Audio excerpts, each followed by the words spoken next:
নমস্কার, আমি একটা কথা আপনাদেরকে বলবো।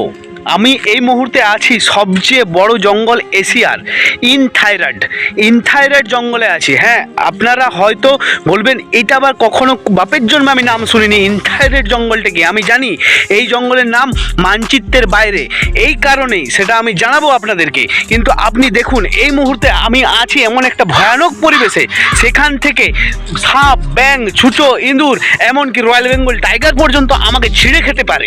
তবুও আমি আপনাদেরকে একটা কথা যেটা বলতে এসেছি বা দেখাতে এসেছি বা জানাতে এসেছি ইতিহাস, সেটা যদি আপনারা শুনেন তাহলে হয়তো আপনারা অজ্ঞান হয়ে যাবেন। আমি ক্রমশ ইনথাইরাইড জঙ্গলের ভিতর দিকে যাচ্ছি, আর দেখতে পাচ্ছেন এগুলো হচ্ছে কি গাছ বলুন তো? হ্যাঁ, ঠিকই ধরেছেন, এগুলো হচ্ছে আপনার কাজু গাছ। সেই কাজু বাদামের গাছে আছে আমি ইনথাইরাইড জঙ্গলে। এখানে প্রচুর হিংস্র প্রাণী আছে। আমাকে এতটাই আমি ভয়ে ভয়ে যাচ্ছি আপনাদেরকে দেখাবার জন্যে। আমি নিজেরও প্রাণের ঝুঁকি আছে, তবু আপনাদেরকে আমি ইনথাইরাইড জঙ্গলে এসেছি একটাই কারণে, ইতিহাসকে জানাবার জন্য। আপনারা আমার সঙ্গে থাকুন আর দেখে যান পুরো ভিডিওটা। ক্রমশ জঙ্গলের ভিতরে যখন আমি এসে পৌঁছেছি তখন আমি একটা জিনিস দেখে হতভম্ব হয়ে পড়েছি। কারণ এর আগেও আমি জেনেছি একজনেই মাত্র মানুষ এসেছিল এখানে, আর তারপরে জানলাম না, এটাও ভুল, এখানে একজন নয়, এরপর আমি নিয়ে মোট টোটাল 3 জন। তো দেখতে পাচ্ছি আমরা এই যে জিনিসটা দেখতে পাচ্ছি, তার কারণ আমি আর আগে একজন, তার বহু পূর্বে আরেকজন এসেছিল। তো আপনাদেরকে যে ব্যাপারটা বলছি, আমি মনে করছিলাম যে এতদিন পর্যন্ত আমি দ্বিতীয় ব্যক্তি যে ইনথাইরাইড জঙ্গলের মধ্যে প্রবেশ করেছি, তা কিন্তু নয়। একজন, সবাই চিনেন তাকে, কে এসেছিল এইখানে বা কেন এসেছিল সেই ব্যাপারটা আমি সম্পূর্ণ আপনাদেরকে বলবো, আর আপনারা আমার সঙ্গে থাকুন। আর যদি ভিডিও করতে করতে আমার যদি প্রাণ নাশ ঘটে, তো আপনারা প্লিজ কাউকে জানাবেন না এই জঙ্গলের কথা। কিন্তু আমি একা আসিনি, কারণ আমার প্রাণের ভয় আছে। আমাকে যে কোনো টাইমে হিংস্র জন্তু আমাকে আক্রমণ করতে পারে, তার জন্য আমি আমার সাথে বডিগার্ডকে নিয়ে এসেছি। আমার বডিগার্ড অলরেডি সে গাছের উপরে আছে। এই কারণের জন্যে যে কোনো টাইমে এখানে বড় বড় সাপ, এমনকি টাইগার, এমনকি অনেক কিছুই আক্রমণ করতে পারে। সেই জন্যে গাছের উপরে বসে আছে, আর আমি আপনাদেরকে দেখাবার চেষ্টা করছি এই জঙ্গলটাকে।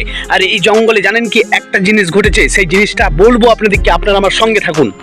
আমার বুকটা খুবই কাঁপছে। আমি এই কারণের জন্য আমি আমার বডিগার্ডের কাছে ক্রমশ যাচ্ছি, কারণ আমি একা এখানে থাকাটা ঠিক নয়।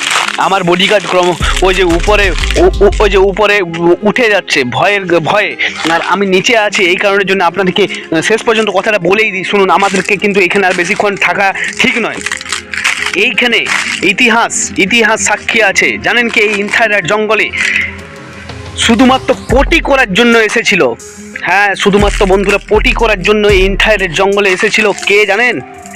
আমি জানি আপনারা জানেন না। আমি আপনাদেরকে আজকে সেই ব্যাপারটা বলবো বলি এত কষ্ট করে ভয়ে ভয়ে, বাঘ, সিংহ, হাতির ভয়ে ভয়ে আমি ইনথাইরাইড জঙ্গলে প্রবেশ করেছি।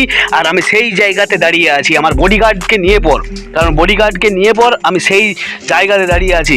এইখানে হিটলার পটি করেছিল। এই জায়গাতে, এই স্থানে হিটলার পটি করেছিল। আজ পর্যন্ত তৃতীয় ব্যক্তি আমি ও আমার বডিগার্ড এইখানে এসেছি। যদি আপনাদের ভালো লেগে থাকে অবশ্যই লাইক, কমেন্ট আর শেয়ার করে দিন, প্রচুর শেয়ার করে দিন। আর এইরকম ঐতিহাসিক জিনিস আপনাদেরকে দেখাবো, আপনারা আমার সঙ্গে থাকুন। তাহলে টাটা। এই মুহূর্তে আমি এখানে ভিডিওটা শেষ করছি। আর আমি জানি এই ইনথাইরাইড জঙ্গলের কথা আপনি কোথাও খুঁজে পাবেন না। মুহূর্তে বলছি আমার বডিগার্ডকে যে তাড়াতাড়ি নেমে আসে, কারণ এখানে সিংহ আর বাঘের ভয় প্রচুর, এমনকি এখানে বন্য শুয়োর থাকে।